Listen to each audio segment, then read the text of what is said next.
might as well come on and join on and be full-fledged in the army of Allah. Are y'all all right? It's very important to be courageous. Well, what makes one really courageous? What makes one courageous is love.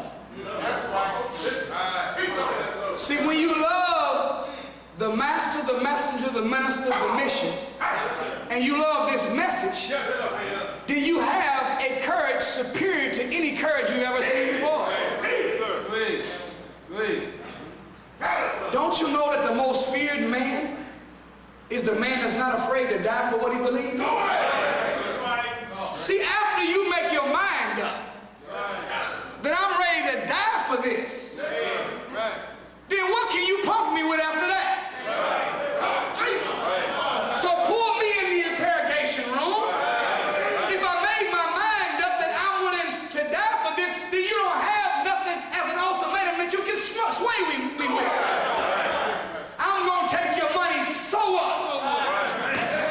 I'm going to kill the people you love. Praise be to Allah.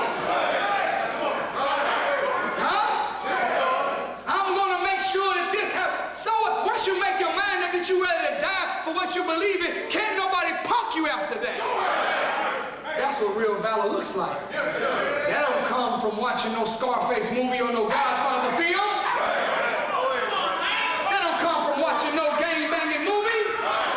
That come from the Quran. That come from looking at a man named Farrakhan that's been sacrificing 55 years of his life, challenging the worst enemy that the world has ever seen. That kind of love comes from following a man like that. All praise is due to Allah. All praise is due to Allah. Number four, the guerrilla warrior must have knowledge of their terrain. They must know your surroundings at all times. Know geography, where to get supplies. Know the people, their codes, and their patterns. You got to know how to speak the language of the people. You have to know what resonates with certain sides of town. Did you hear me? What code do you follow? See, you can prove the life-giving teachings of the most honorable Elijah Muhammad in the GD code. What, am I saying something wrong? You can prove the teachings of the honorable Elijah Muhammad in the Vice Lord code. You can prove it in the Methodist teaching, in the Jehovah's Witnesses New World Translation. Whatever your code is, I can prove to you that Allah is God and He came in the person of Master Farad. In whatever code of conduct you claim to believe in. You have to know your terrain. You have to know the layout of the land. Right. Is that right? Yes, sir. But even bigger than that, check this out. If we're warring not with flesh and blood, but principalities and spiritual wickedness that exist in high places. Did you hear me? Yes, sir. If this is not a physical war yet, but really a psychological battle, then the terrain is not the alleys or the streets. The terrain is the knowledge of the mind. Yeah. So we got to learn how the mind works. Right. Are you all right? Yes, sir. That's another lecture for another time. Number 5, you got to understand the tactics. Following instructions from the leader and questioning orders only at the proper time and in the proper manner, seeking understanding with patience and obedience. Does this make sense? Yes, sir. See, anybody that seems to always have a problem with everything all the time, you're not going to be able to be around when we get into a physical conflict. Did you hear me? I don't understand. We ain't got no time for I don't understand when we got some damn tanks and missiles coming at the building.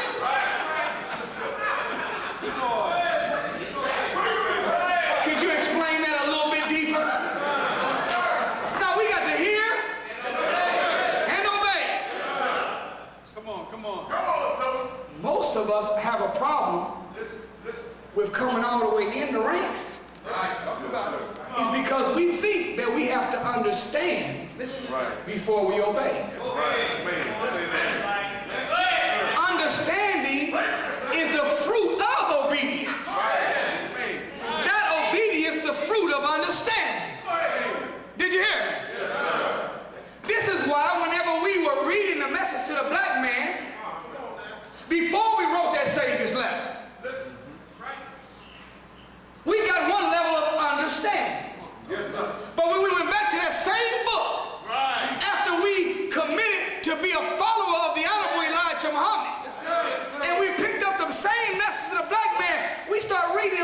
scratching her head like, did somebody add some more pages to the book or what? That was on page 3. Why come I didn't see that last time? It's because Allah is not going to bless you with a certain amount of understanding, because understanding gives you power. And why should I give you the power found in the life-giving teachers if I'm not sure you're going to use your powers for good? But once you said that I bear witness that there is no God but Allah, who appeared in the person of Master Farad Muhammad, and I wrote in somebody else's handwriting that the Honorable Elijah Muhammad is his last apostle, and I wrote that I have a slave name, and I desire a holy and righteous name of my own. My slave name is as follows, and I recited 10 questions and 10 answers, and I stood clean shaved, shoes shine, white shirt and a bow tie, stating that the original man is the Asiatic black man, the maker, the owner, the cream of the planet Earth, God of the universe. Then now you prove to Allah that you have a level of obedience. And as a reward for that level of obedience, he granted a new level of understanding. So you can pick up any book you've ever read and reread it again after you submit. And you'll find you'll see things in it that you never seen before. It happened when we came. And if we will recommit ourselves today and go into our drawing board and our file cabinet and make a new checklist of a higher level of submission, we'll find that when we go back to them books today, we will unlock a new type of light, a new type of life, and a new type of power in the wisdom based upon our obedience. So understanding tactics means that we bear witness that understanding is the fruit of obedience, not obedience the fruit of understanding. Last principle of guerrilla warfare is support of the people, not a part of your army. Did y'all hear me? Guerrillas must be able to blend into the crowd with civilians. Guerrillas must recruit allies among the people to aid with securing safe places, funding, logistics, and information. We've got to have spots, places, and people that are going to look out for us that don't look like us. Does that make sense? The Honorable Minister Louis Farrakhan said to us that all attitudes harden into beliefs, and beliefs harden into laws. You know when something is a law, it's an unbreakable principle. This is why we need to stop using language. Somebody gets put out to Mars, 90 days, 1 year, we say, brother broke the law. No, the law broke the brother. You can't break the law breaks us. Because even though he lied, the law was still just as straight on the paper. Even though he might have committed fornication, the law is still just as accurate on the paper. So the law didn't alter in its principal truth. The brother altered from the principal truth. So the law did not get broken, the law broke the man. So when one changes the attitude of the people, this is a way of establishing support of the people that are not, I'm going to add, yet in the army. Because if all attitudes harden into beliefs and beliefs harden into laws, then we might not get you to come all the way in November. But if I can change your attitude in November, I might be able to get you to be a believer by February. And if I can make you a believer by February, by the next November, I might have you making Islam as the law that governs your family's life. So the goal of a guerrilla warrior is first phase, I gotta change the attitude of the people. Make them love the master, love the messenger, love the minister, love the Muslim. And after that they say, man, I kind of like the Muslims, man. They're some good people. Next thing you know, you'll be able to pull them in. Now they're believers. Before long, they become those that make the law of Islam that which governs themselves, their family, and ultimately their community. You all right? Tell her that tell her we in men's class, and we'll tell her you call her a little bit later.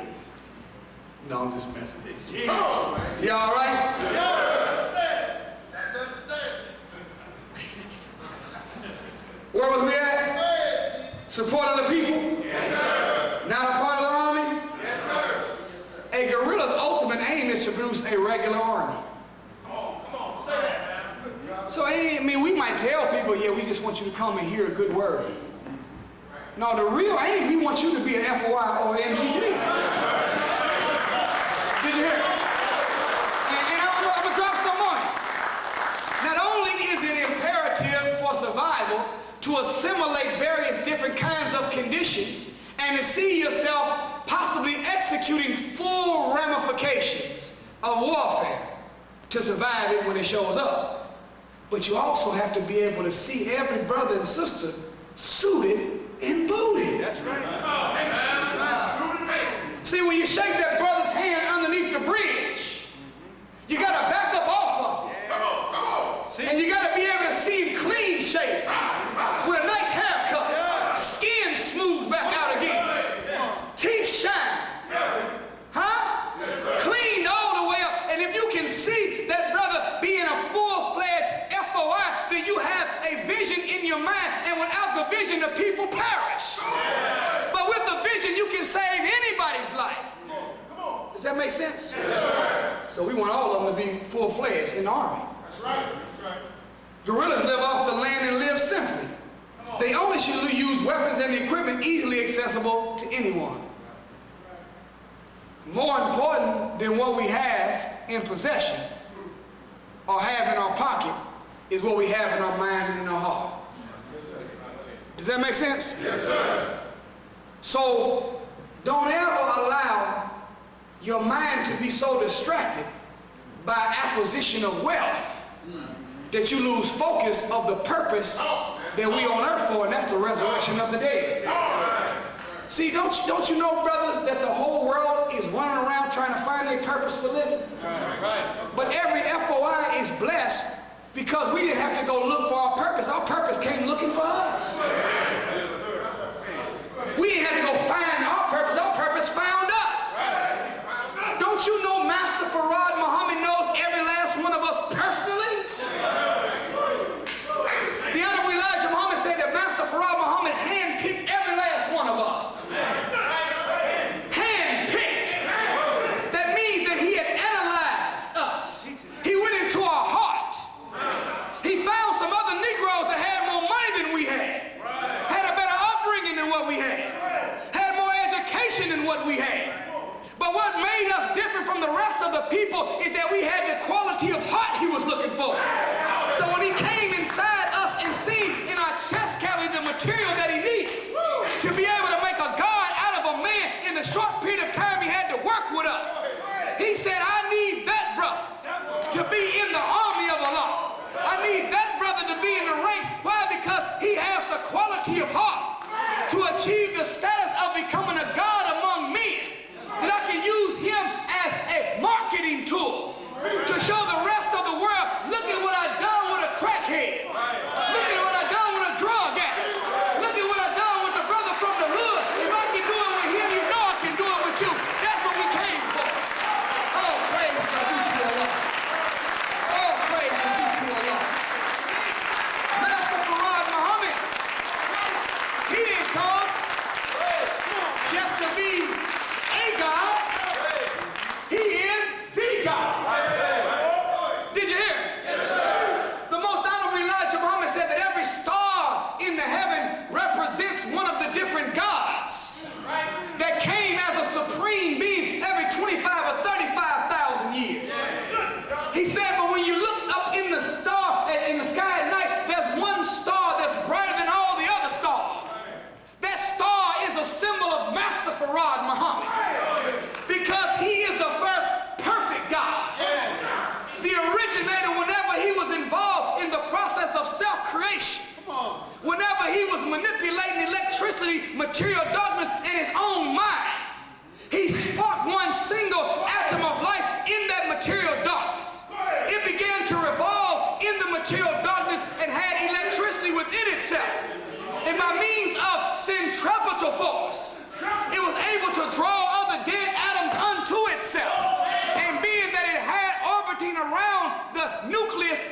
same kind of charge in the core of itself. It can loan one electron to another atom. The atom that was dead could take the atom or the electron from the orbit of the awake atom, pull it into its orbit, bring it into its core, and it became alive. Next thing you know, this happened over eons of time, and the atoms began to form and they became cells. The cells began to form and they became organs. The organs began to form and they became organ systems. The organ systems kept working until an organism was made. And the organism is called the original Asiatic black man, the God of the universe. All praise is due to Allah. All praise is due to Allah. So look here, FOI. The black woman might be able to brag and say she is the second self of Allah, but we are the first self of Allah. All praise is due to Allah. When that originator formed himself over eons of time, he found within himself imperfection. So he had to put things into motion, systems in motion to send things down the line of time that one day will bring birth to a perfect organism. So he put cycles in motion, and gods began to be born. Each god that came was disallowed to borrow from the previous god's wisdom. Why? Because the gods were supposed to get better than the last god. It was calculated that it would take approximately 76 trillion years of the process of the evolution of supreme beings for there to be the perfect one. So 76 trillion years, the perfect one comes. It just so happens the 76th surah of the Quran is called the man, not a man. The man, the definite article, the supreme example of all men. But the man came to do what the last chapter of the Quran says. Not be a man that is the man, but the last chapter is called the men. Why? Because the God came to make all gods. Does that make sense? So here comes the guerrilla warfare. Guerrillas are the vanguard of the people they serve. They represent the aspirations of the masses. Aspirations is deeper than what you see people doing. Aspirations are the deep facts of prayer that are found in the core of our people's being. We don't represent what Negroes say they want. We don't represent what Negroes show they want. We represent what's at the core of their being that they really desire in the deepest recesses but don't believe is even accomplishable. We are the answers to the prayers of the ancestors. That's what these guerrilla warriors are. Guerrillas are social reformers. Guerrillas engaged in popular work. They help solve the problems of the people. Have you ever asked the question, Supreme Wisdom says, why is stress laid on the student to copy all answers to Elijah Muhammad? Why copy the answers? Why not the questions? Listen. The most honorable Elijah Muhammad is trying to get us to become solution-oriented. I love Jesse Jackson, but he's damn good at stating problems. I love Al Sharpton, he's good at stating problems. I love Michael Eric Dyson, they're good at stating problems. I love Kevin Smith, they're good at stating problems. I don't need someone to articulate hell. I need for you to figure out how to use articulation to get me the hell out of hell into heaven, and that's what separates the Honorable Louis Farrakhan from the rest of these Negro leaders. All praise is due to Allah. So we about solving problems, not articulating and pontificating the problems that we have. I want to solve some problems. Guerrillas never let the enemy choose the time and place to fight. See, guerrillas are engaged in the element of surprise. Guerrillas strike their enemies with surprise attacks. They engage quickly and disappear to minimize the chance of casualties. I want y'all to check this one out. Guerrillas are trained and ready to take positions higher in rank in case leaders are captured or killed. See, every soldier, this is why homogeneity is so important. See, you have to be a secretary, a minister, a captain, a lieutenant, a general. You're not here. A messenger, a warner, and a prophet of your own self. Come on. Does that make sense? Yes, sir. And if you can govern the spiritual, economic, political, social, and organizational aspects of human life, for you and your family, you are engaged in a leadership training course that will equip you to take the spot of someone that has to be moved out the way by means of death or loss. So everybody has to be able to teach. Did you hear me? Everybody has to be able to motivate and inspire men. Everybody has to know finance. Everybody has to be able to organize and get the job done. Now, we gorillas ain't just fundamentally good at one thing. They well-rounded soldiers. They can do everything. Y'all still with me? Yes, sir. Gorillas fight and die to establish realities and programs, not individual ideas. Come on. Gorillas must make survival first. He must do everything possible to prevent being captured or killed.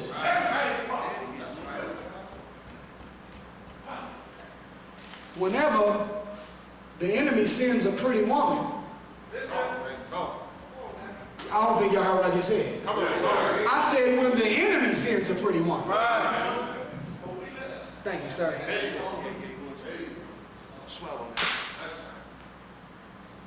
Then the aim is for you to either be captured or killed.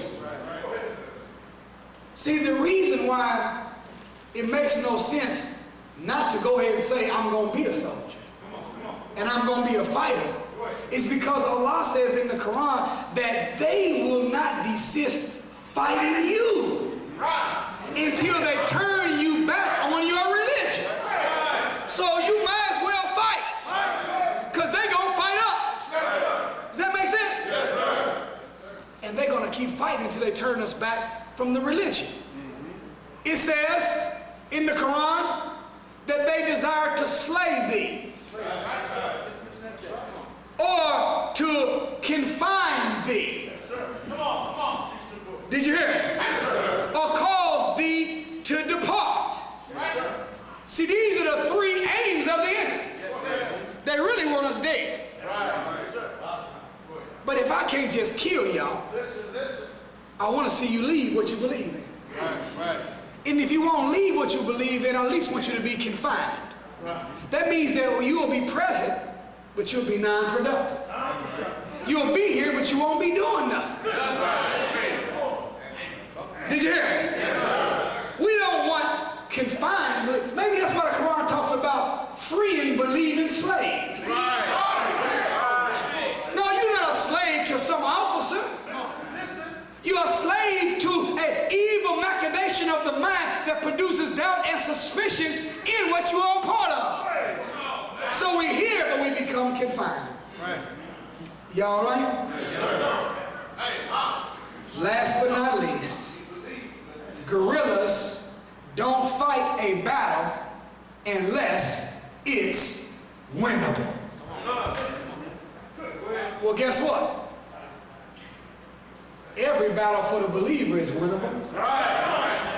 The Holy Quran says in the 110th surah that when Allah's help and victory comes, and thou seest men entering the religion of Allah in what? Company. That's military language again. Celebrate the praise of thy Lord and extol his holiness. Is that right? Yes, sir. Well, if that's the truth, then every battle is winnable. Right. All it takes is for Allah's help to come. Right. We don't have to put a lot of time trying to help ourselves as much as we put into trying to get Allah to help us. Right.